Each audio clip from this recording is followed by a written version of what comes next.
We've been looking at the life of Abraham and all that he's been, God has called him several years, years now. It's been more than 100 years that he'd been on that journey. And we looked at Abraham, and last week we also saw the critical, like the climax of his life, when God asked him to go sacrifice his son, his only son, Isaac, on a mountain that the Lord was going to show him. We looked at that, and we kind of, it's like, wow, I don't know what I would do if, I was able to have that kind of a calling to do it.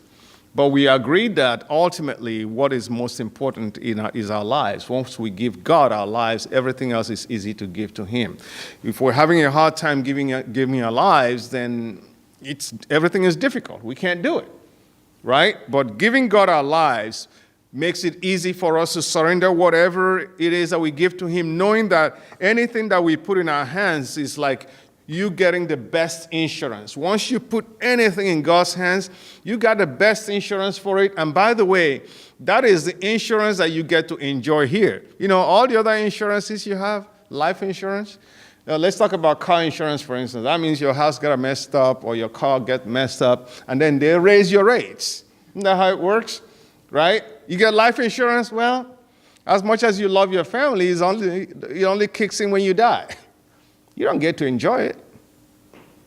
But when we give our lives to Jesus Christ and surrender everything totally to him, that is the life, the insurance we can take with us. We enjoy it here, and wherever we go, we continue to enjoy it. So, let's not withhold anything from God. And here's what God told Abraham at the end of it all. By the way, today we're going to be talking and passing on the heritage of grace and faith, right? We're passing on the heritage of grace and faith. Or maybe before I say that, there's a young lady here. Yeah, we've been on a journey for a long time. 29 years ago, we started a journey, not, knowing next to nothing. Really, it's like, okay, all right. This is what they do when they grow up, right? You get married when you grow up. So really, for me, at least she knew a lot. But for me, I was just knowing next to nothing, and we got on this journey. And I look at how God has brought us for 29 years today. I say, well, only God could have done that, right? It's kind of like looking at the experiences of Abraham here, starting this journey. God didn't give him all the details that he needed. He just gave him a little bit each time, a little bit. It's like, go do this for me, but I'm not going to tell you exactly where to do it. Do that. I'll bless you. I'll make you a great nation. I'll make you influential. I'll bless the entire earth because of you. And Abraham went, right? And along the way, he continued to discover the blessings of God, the grace of God, and the meaning of the calling of God. That's kind of what we've been doing the last 29 years, baby. I know that. 29 years, we've just been discovering God is faithful. When we're sick, we pray to him. Somehow, he takes care of us. There are times when we had nothing. Seriously, nothing. I'm serious about that. Nothing. Zilch. Nada. We continue to trust in the Lord, trust in him, and he provides. But a time comes when you also, along the way, you get all these guys hanging onto you a little bit, boy here, girl here. You're taking them along. A time comes when it's important to also give them, pass on to them this heritage, everything that the Lord has been teaching us. A time comes when we've got to make sure that we pass it on to our little ones, our children, so that they get what we get, so they know how to handle their problems in the future, the way the Lord has led us, that would be that they can trust the Lord to also lead them that way. If we don't pass on that heritage, we're making a huge mistake. And that's what happened to Abraham. Here's what the Lord said about him in chapter 22. After he had gone to sacrifice Isaac and God didn't let him do it. Here's what the angel of the Lord said, and this is where we ended last week. He says, and the angel of the Lord called to Abraham a second time from heaven and said, by myself I have sworn. I've sworn by myself because there's nothing greater than me to swear by. By myself I have sworn. To do what? declares the Lord, because you have done this, because you have basically given up your son, because you have basically sacrificed your son to me, because you have loved me so much, giving up everything for my sake, I have sworn that I will do something for you. Because you've done this and have not withheld your son, your only son, underlined, I will surely bless you. I will surely bless you. I will surely multiply your offspring as the stars of heaven and as the sand that is on the seashore. Because you didn't withhold your son, I'm going to give you many sons. I'm going to give you many children. And they're going to be as many as the stars in the heavens. They're going to be as many as the sand on the seashore. Why? Because you didn't withhold your one son. Just one son you did not withhold from me. I'm going to give you many. That's how God does it. You give God one thing, he multiplies that. The very thing you give him, he gives you a larger amount of that. Right? You give God service, he enhances your abilities, your skills. He makes it easy for you to do more. You give God your skills and you're in business, God makes it possible for more people to consult you for that business.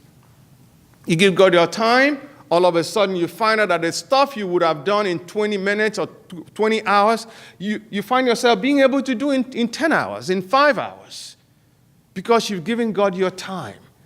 So anything that God has given to us, he says, give it back to me. Give that back to me. And when we give it back to him, he multiplies that. He gives it a greater quality and then gives it back to us. So that's what God is saying. Because you have not withheld your son, your only son, I'll surely bless you. I will bless them. I will multiply your children, your offspring, to be as many as the stars in the heavens and the sand in the sea, at the seashore. And your offspring shall possess the gate of their enemies, and in your offspring shall all the nations of the earth be blessed. I like this because you obeyed my voice. Your offspring will possess the gates of their enemies. That is to say, if they go to war, if anyone comes to fight them, they're not only going to defeat them, they will take the stuff that belongs to those enemies. You know, when I look at the stuff happening in the Middle East sometimes, I say, you guys, you don't know, you don't understand. All of you banded together against Israel in 1967. Little Israel, you banded against them, and little Israel defeated all y'all and took your land, and now you're mad. 1967, right? You band together against this little nation, and God gives them the strength to defeat you according to his promise, and now you're mad. Oh, no, you got to give back the land. You're like, oh, wait a minute. If you had taken theirs, would you have given it back? Anyway, just a little political commentary there, So here we are. God is, says, Abraham, this is what you've done for me. I'm going to bless you. So here, Abraham has been walking with God for 75 years now. Right? Since he was 75, sorry. Because when he left Haran and went to the land of the Hittites and the Canaanites and all that, he was 75 years old. Right? At that time, God promised to make him the father of a multitude of people and a great nation. That's what God promised him. God said he would give him and his generation to come the land of his sojourn. We talked about this in a Bible study recently. He says, okay, God is going to take the land that belongs to other people and give it to these guys. Yeah, that's what he said. It's like, you got a problem with that? All the land belongs to God anyway. And by the way, God's favor on you, God's favor on everyone here, if God has favored you, it is called grace. And grace is not fair. It's just because you belong to God. God says, I'm going to bless you. Because you believe in me, I'll bless you. Because your family believes in me, I'll bless everyone in your family. I'll bless your socks off, as Patrick would say. I will shower my favor upon you. I'll do for you stuff that people will wish they had. Right? They will possess the gates of their enemies. Why? Because they belong to God. Do you belong to God? If you belong to God, God will bless you in such a way that you look back and say, wow, I didn't know how we made it through that one. I didn't know how that happened. God will bless your family. He will bless your children. God will bless everyone that is associated with you just because of you. That's just how it is. There's nothing anybody can do about that. It is a promise of God. Because here we are. So for these, Abraham was called when he was 75 years old. He went blindly, so to say, trusting in the Lord, and he went. And God told him, I'll give you this land. Now we can see Abraham has now seen the second generation of his family. Isaac has been born. Okay, Isaac has been born, but that's just one kid. I know Ishmael is there, but Ishmael is not the son of promise, so he's gone on to do his own thing, to raise his own family and everything. Okay, so, and he's going to, because he's a child of Abraham, God says he's going to be the father of 12 princes, right? God bless him. Well, at a time now, I'm just doing a little bit of history, okay? A lot of history going on here. So Sarai has also died. She died at the age of 127. That is 37 years after Isaac was born. Abraham is beginning to acquire property in the area that God said he was going to give him. Abraham now buys a piece of land from someone called Ephron the Hittite, bought this piece of land as a burial place where he's going to bury Sarah. Okay? And he himself will be buried there in a few years to come. So this is 27 years. Eventually, Abraham married another wife, Keturah, who had several sons for him, sons that are going to give Israel trouble in the future, right? But despite the passage of time, despite the changes in their lives, the promise of God to Abraham stood there. God wasn't going to change his promise to Abraham. Isaac is still going to be the child of promise. Time has passed. Abraham is going to live to be 175 years old. And then will be buried in the same place as Sarah was buried. But God's promise will never pass away. Can I say something here that some of your prayers today, I hope you're praying for your children. I hope you're praying for them. I hope you're praying for members of your family. That may your prayers outlive you. May the effect, God's answer to your prayers, may they outlive you, even when you have passed away. May God continue to bless your family and never take away from them the promises that he has made to you. Yes, Abraham lived to be 175. He's going to die, and Isaac and Ishmael will come and bury him. But God's promises will never fail. But he's still alive right now. We're still doing this history. Okay? So at the age of 40, Isaac goes and gets married. So we're passing on the legacy. He's going to carry on his daddy's legacy here. Isaac marries a young woman called Rebekah. That's his niece. Married her. But Isaac wasn't perfect. Just as Abraham was not perfect, Isaac was not perfect in any way. He wasn't. He repeated some of the errors that his dad repeated. He lied about his wife. I mean, yes, it's his niece, but his intent was to deceive Abimelech. He said, oh, no, she's my sister. Yes, he repeated some of those mistakes, but also had some of the challenges that his dad had. Rebekah is barren, can't have a child, just as Sarah was barren and couldn't have a child.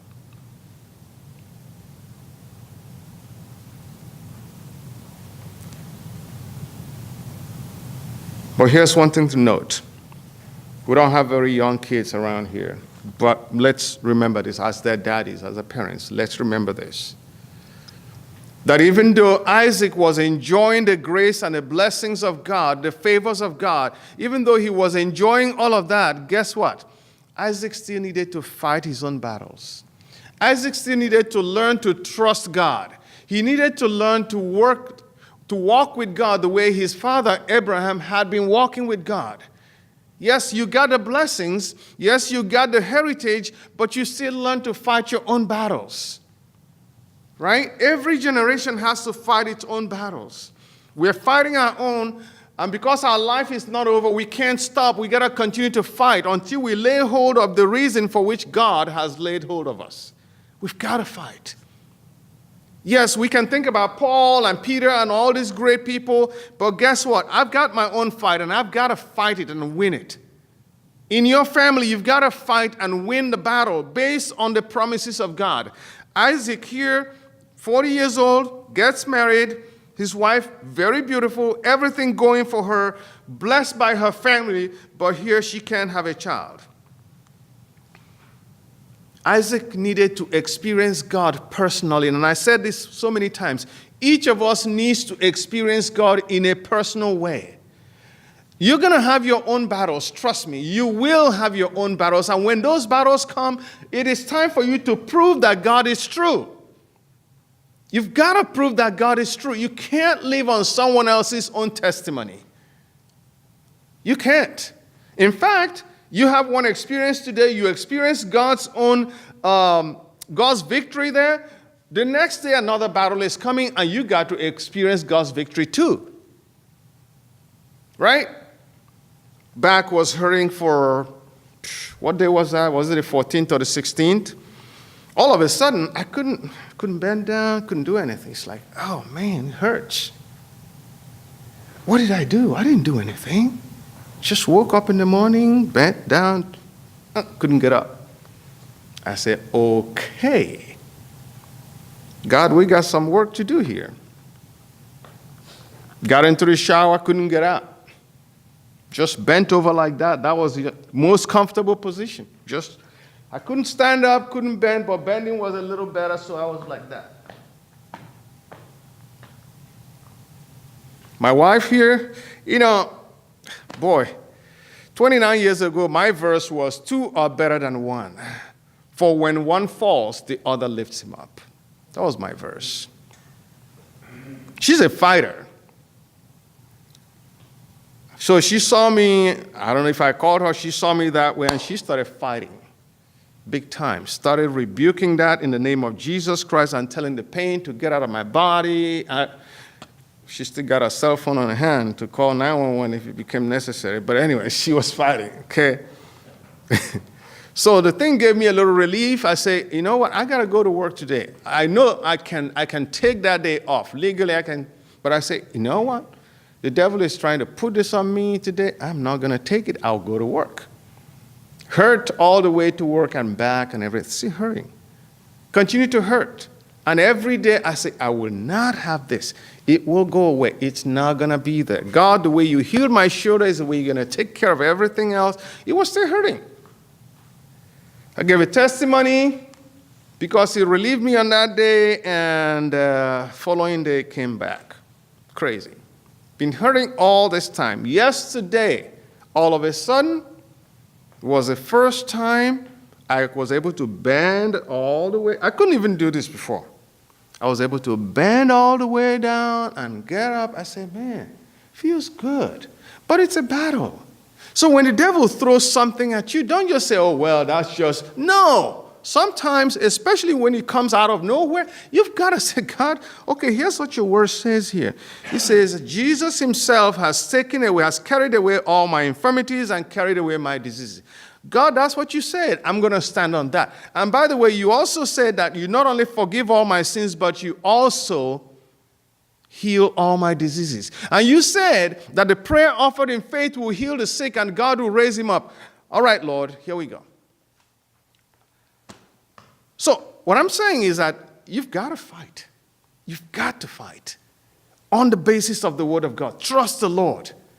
Stuff is not going well in your family, you have to fight. When you get to, kneel down and pray and God, this will not happen in my family. I don't want this happening in my family. No. You've got to do it right. You've got to take the position that God has given to you. How did I get here? Anyway. So Isaac was enjoying the blessings of God. And my wife was fighting all along. And, my daughter too, she was fighting. All of them, they're fighters, spiritual fighters. So I'm saying that each of us needs to experience God personally. What has God done for you that you can say, but for God, that wouldn't have happened?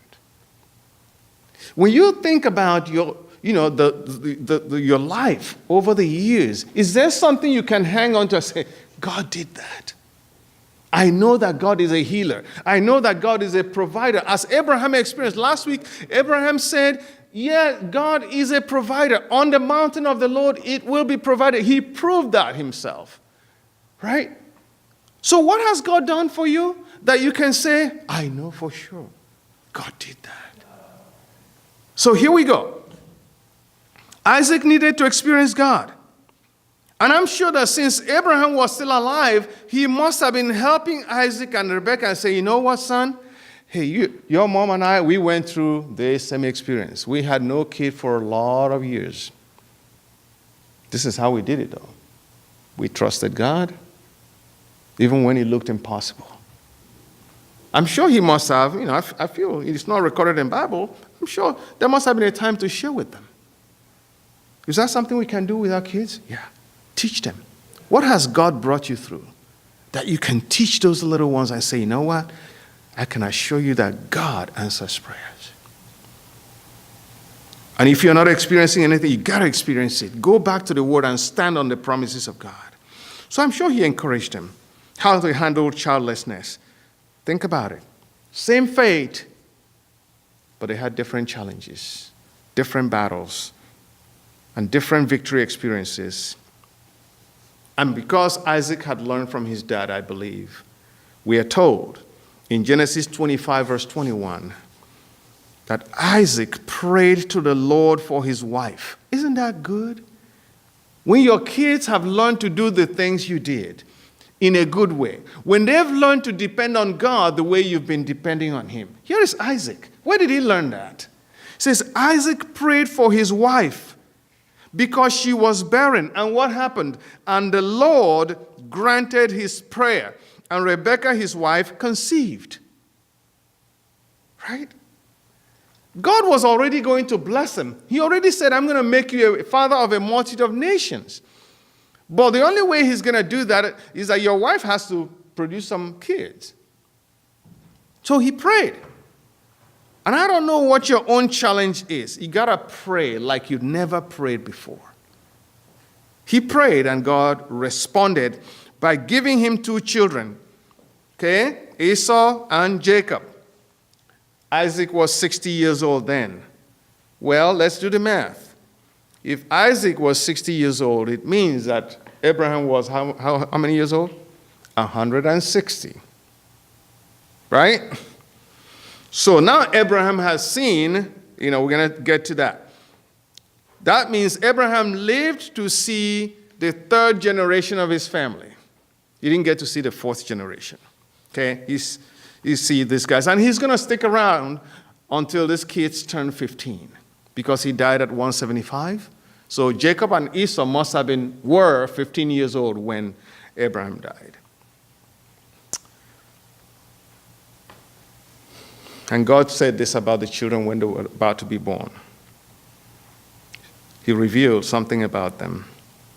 He says, 2 nations are in your womb, and 2 peoples from within you shall be divided. Let's look at that.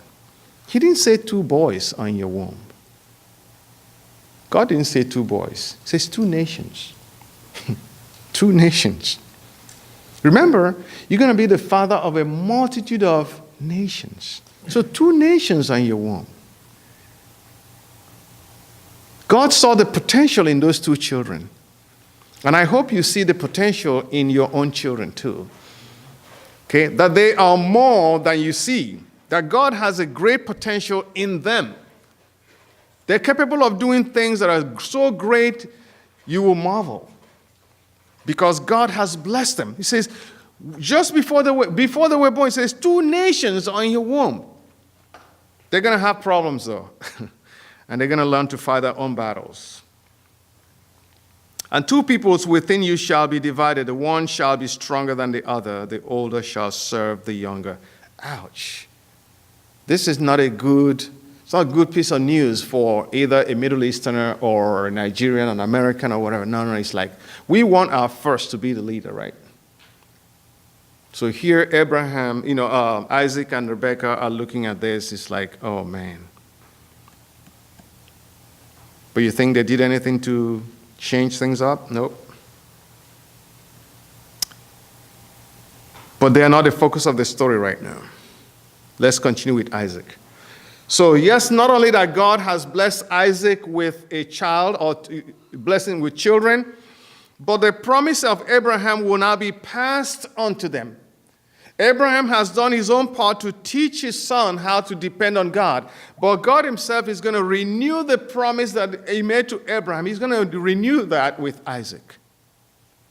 Okay? And like Abraham, Isaac is going to experience famine. It's the same thing. Abraham experienced famine. What did he want to do? He wanted to go down to Egypt. He actually went down to Egypt. God allowed him. He almost lost his wife there. And Isaac now experiences famine in this area, in Beersheba area. He wanted to go to Egypt, and God said, don't go to Egypt. Sometimes it makes me wonder, what does Egypt represent? Represents that place where you go, everything looks good at first, but eventually it doesn't look so good anymore. Right? And we know that every generation, it seems like, or down to Jacob, every generation does go down to Egypt. Right? And God said, if you stay here in this land, I will prosper you. I will bless you here. And God did bless Isaac. And he became wealthy, influential among his neighbors. People around him, and this is very critical for us, people around Isaac noticed that God was blessing him. They knew that his blessings were dependent on God. Isaac became so wealthy, so great, that they became afraid of him, just like they had been afraid of his dad. When God is with you and blessing you, people are going to be like, who would have thought? Who would have thought? Just because of one man in your family that says, enough is enough. We're not going to do that anymore. I know my daddy, my grandpa did this, but not on my watch. I'm going to do things right. And I'm going to pass on a legacy of righteousness, a legacy of faith and grace to my children. I will not let this negative thing continue. I'll pass on to my future generations a good example. When you make that decision, God is going to bless you. People were afraid of him, just as people will respect you and honor you and be afraid of you if they need to. They don't want to mess with you because they know that God is with you, that God is fighting for you, that God is blessing you. People don't want to mess with you. So God blessed him. They became afraid of him. They even wanted to make friends with him, make a deal with him so they'll be safe. Right? Yes. Here's what God told Isaac, as I said before. There was a famine in the land besides the famine that was in the days of Abraham. And Isaac went to Gerar to Abimelech, king of the Philistines. And the Lord appeared to him and said, do not go down to Egypt. Dwell in the land of which I shall tell you. Just dwell here.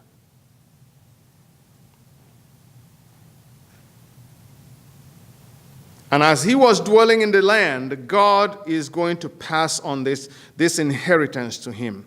Now remember, before I read that passage, that this inheritance does not depend on Isaac. It doesn't depend on Isaac being good. It doesn't depend on Isaac doing anything. All it depends on is his father's obedience. It is a matter of grace. The things, the blessings you have today and are going to have do not depend on who you are. They don't depend on you. They just depend on the fact that you're a child of God. Because you believe in Jesus Christ, you get the blessings automatically. That's it. And your family becomes blessed because of you too. Yes, they have to fight their own battles, but your children are blessed because of you. Because you honor God, because you obey God, your children are blessed because of that. If you want your children to be blessed, then fear God. You want your children to be, to just make progress in life, right? Then fear God. And introduce them to the God who makes things work in your life. There's no other way of doing it. I mean, I got to think about my dad. Right? I have to think about him because, man, what a blessing we have because of him. What a blessing I have because of him. All of us, the entire family. Because he feared God. Even when people laughed at him and thought, man, you're so stupid. You do this church thing. He still feared God. When people wanted him to do things he wasn't supposed to do, he says, I can't do that. Does it mean we've been following him all along? No, there were times when we were teenagers, we said, no, you're too old. You don't see life in the real light. But looking back now, I say, man, what a blessing to have a man, an older guy, whatever age, who fears God in your family. Be that change that you desire. Fear God and pass on this legacy of fearing God to your family. And you realize that you're not just passing on this legacy of fearing God, you're also passing on the legacy of righteousness, of grace, of blessing to your family if you fear God. It's a blessing. I consider myself blessed. And I trace it back to my dad.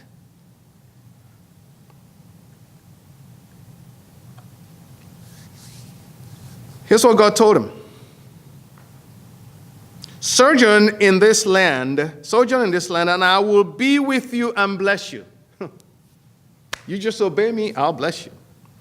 For to you and your offspring I will give all these lands, and I will establish the oath that I swore to your father Abraham your father. I will multiply your offspring as the stars of heaven, and will give to your offspring all these lands. And in your offspring all the nations of the earth shall be blessed. Because Abraham,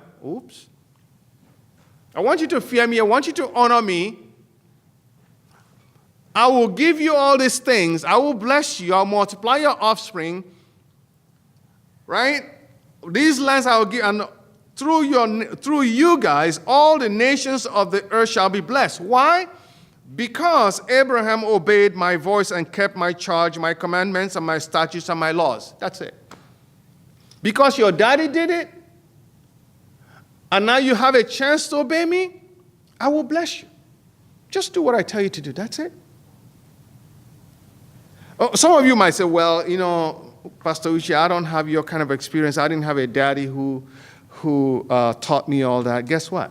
You're now a daddy. Pass it on to your own children.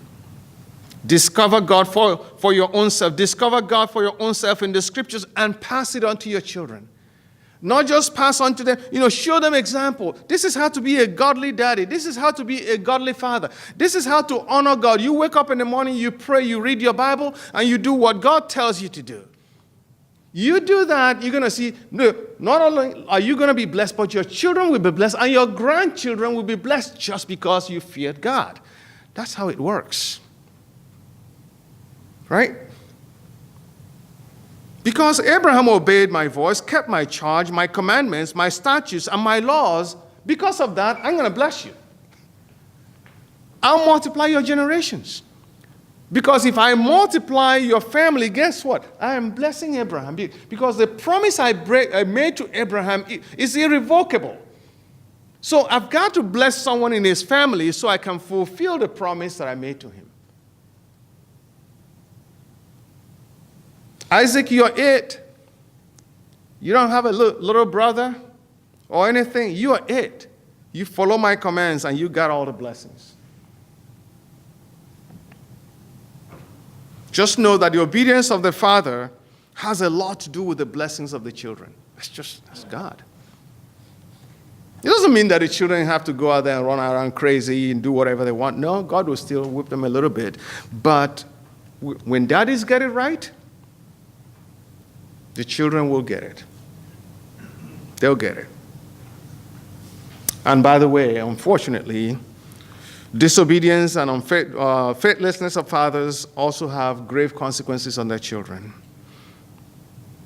It's important for us to know as parents, we got to watch out what kind of legacy, what kind of heritage we're passing on to our children. Very critical. Moms and dads. But daddies, can I be a little, daddies, we need to be careful. It's true that everyone in every generation is still answerable to God. They are all, our kids are answerable to God, but we as parents we must lay a foundation for our children by introducing them to the God who made things work in our lives. Children need to learn from us how to navigate this life. Trust me, navigating this life right now, with the technology and all the craziness in the world, psychology is not good enough. It's not working. The one thing that's going to work is having this inner moral compass inside of us that is designed and monitored by God. When our children know how to follow God, when they have this inner moral compass that tells them which way to go, what to do, what not to do, whether somebody's watching or not, we've got the society. All these other stuff we're doing, yeah, they're good. They give employment and all that. But it's not working. It's not working. We've got to go back to the Word of God. We've got to go back to the Word of God. You know one thing that gets me, though? Every president that I've known, when they come into power, they pray to God, they talk about God, they talk about all of that. But somehow, we tell our children, well, we can't talk about that in schools. We can't talk about God and children.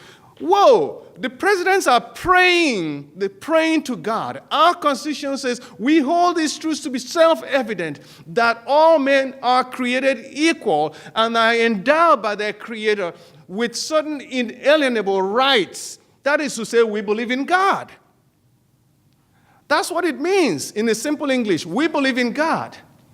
But somehow we say, oh, you can't tell kids about that. Are you kidding me? We try to destroy the future generation of America by not telling them about God? Look what we got in the society today. It's crazy. How did I get there? Well, so ultimately, Isaac's blessings depend on grace. On grace. Not because he was a nice guy, because right after God said this, right after God promised him all this stuff, what did he do? He went and lied to Abimelech. Had kids already, blessed by God. He went over there and lied to him. Says, oh, she's not my wife. Please tell him you're not my wife, because they might kill me. Are you kidding me? God said he'll protect you. And now you're afraid for your life? He lied. But in the same breath, he planted his crops, and they yielded 100-fold. God blessed him. You go to a place where people are digging, actually, the Philistines were against him. They were covering up all the wells that Abraham had dug in the past. They're covering it up just to mess with Isaac. But guess what? It's just like every turn he makes, he just drills a well, boom, he gets water. He drill over there, bang, he get water too. The others are having a hard time drilling and getting water. Happened to us in Nigeria several years ago. Others who go there and drill, they don't find water. We go there, bam, we find water. So God is blessing Isaac. He's transferred the blessings of Abraham to Isaac. Isaac is now the one holding the mantle. Why? Because of his daddy's obedience. He still needs to obey. Well, we're going to go into the next generation briefly here. 60 years after, at the age of 60, Isaac, as I said before, had children, Esau and Jacob. These two sons, they brought out the good, the bad, and the ugly in the family, in Abraham's family. We saw it all.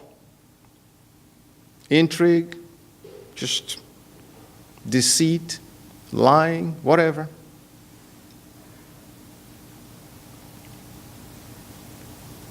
Their struggles provide us a great lesson. The struggles of Esau and Jacob. We've got to learn from them. We've got to learn how to relate to people, how to relate to people in the family. We've got to learn to do that. God predicted that Esau would serve Jacob. As I said before, this is totally contrary to expectations in any family, because we want the older one to lead the younger ones. And I'm sure they were shocked. But unfortunately, almost every member of the family was going to contribute to make this happen. Esau himself didn't take seriously the blessings that God had given him. The position of authority and leadership that God, he didn't take it seriously. It was for right now. I need my immediate gratification. I'm hungry. Forget about the future blessings and inheritance. Esau will sell his birthright because of food. You're not Esau, but there's something that God has blessed you with. Every one of us here, God has blessed you with something. Don't hold it as if it's not important. Whatever God has given to you, hold it as if it's very important, because it is. It's a blessing. Don't say, hey, it doesn't matter. No. God has blessed you. Use what God has given to you. Take it seriously, because God wants to see that you also understand the value of what you have. It's very important. Esau did not see value in what he had until it was taken away from him. He didn't see it. If he had seen the value of being the first son, he wouldn't have made the mistakes he made. So he contributed to that. Instead of focusing on his long-term heritage, Esau was looking at right now, right now. Anytime you're looking at now, you'll not be able to look ahead to see what lies ahead of you. So whatever is going on in your life today, what is going to be the consequence of that in 2 years, in 3 years, in 5 years, in 10 years from now? How will your family be reckoned? What will be said about your family 10 years, 20 years from now? Is your behavior in any way, your current behavior, is it building up your family for tomorrow, or is it going to tear them down?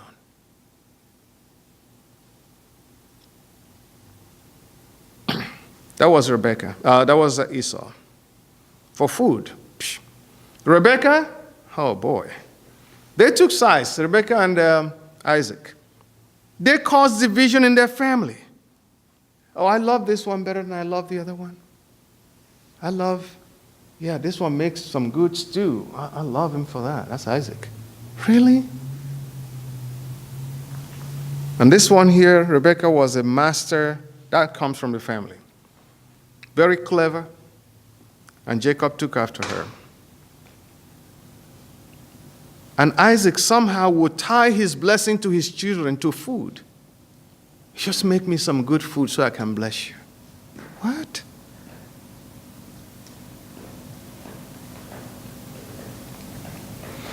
And even when he knew, he had a deep suspicion that this is the voice of Jacob, but the hands are that of Esau. He had that deep suspicion that somebody was playing him. He still went ahead. He had some good food. He went ahead and gave him the blessing and would not recant those blessings when he found out, when Esau came back. So somehow they all played into this.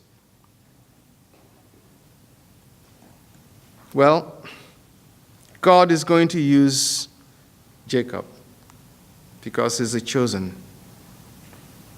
Again, if this blessing, if this heritage has anything to do with how good you are, how nice you are, how wonderful you are, how considerate you are, this family would not feature at all. This is a really messed up family.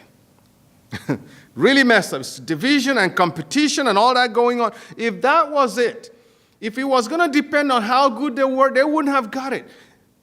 Definitely not Jacob. He was messed up.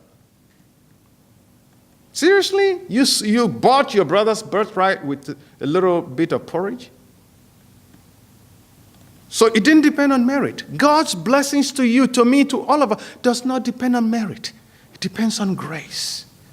And when you remember that it's by grace, it doesn't matter how much you have sinned against God. All you need to go do is, God, I messed up.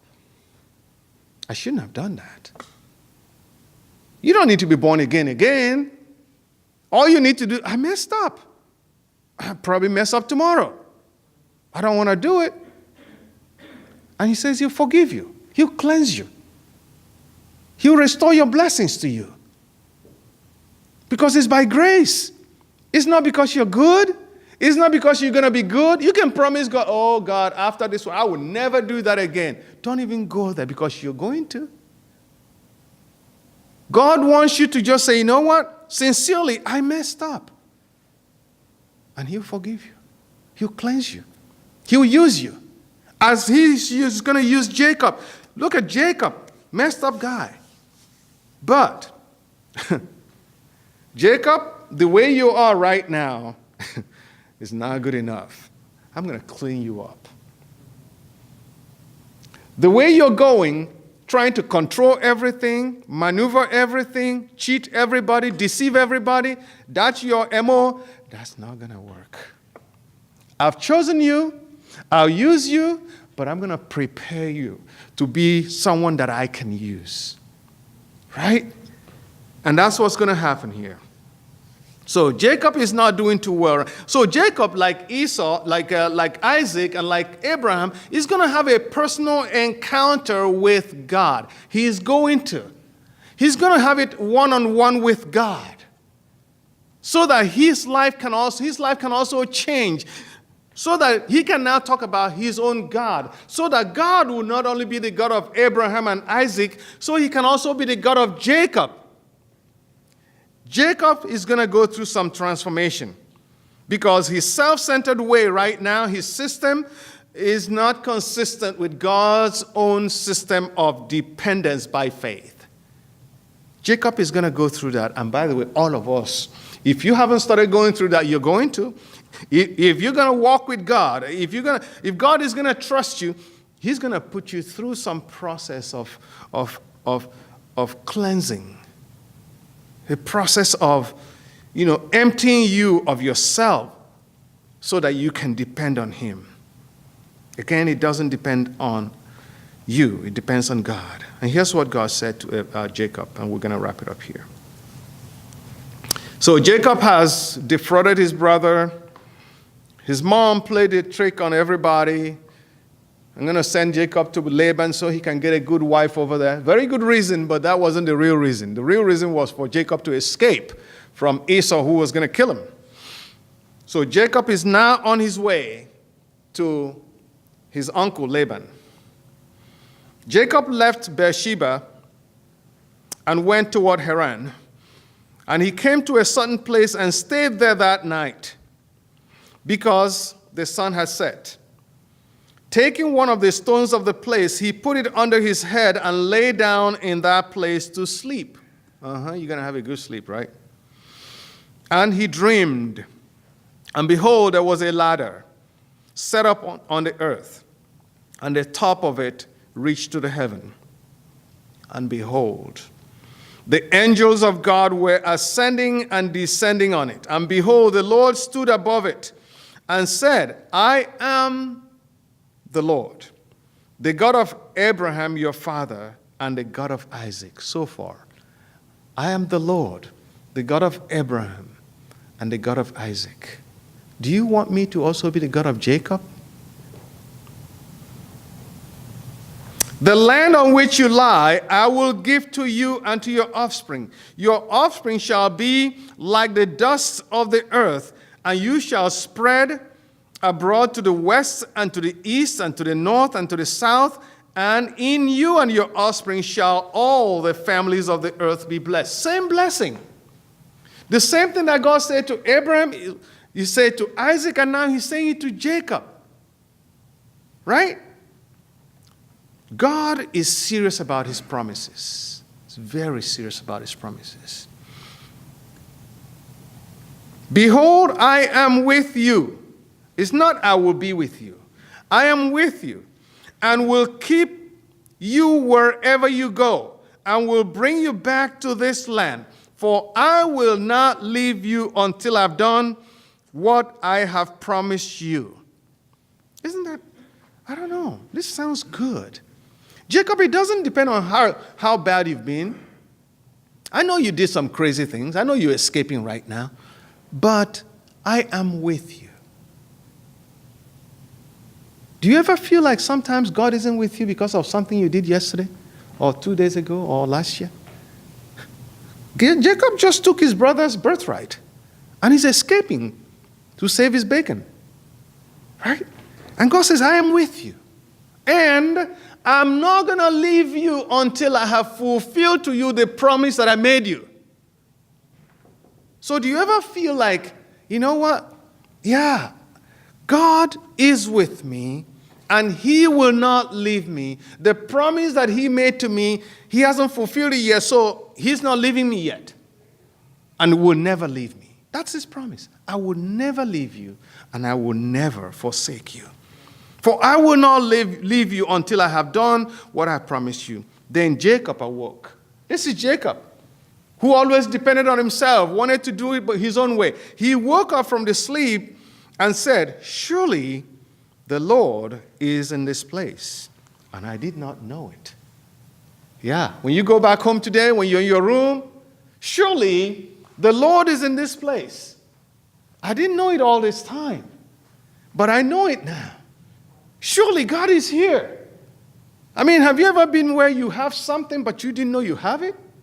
Surely God is here. He's right here. He's in my house. When you get into your car, you're driving home, surely God is in this place. I didn't know it. What does that mean? Jacob is now getting a one-on-one, face-to-face encounter with God. It's not just Abraham, it's not just Isaac, it is now, hey, this God is going to be my God. Okay, this God is our God. He is my God. And he will be my God forever and ever. So he will be called the God of Abraham, Isaac, and Jacob. And by the way, how did Jacob know that? Daddy taught him. Daddy taught him. God is here. The Lord is in this place, and I did not know it. And he was afraid and said, how awesome is this place? This is none other than the house of God, and this is the gate of heaven. What did God say?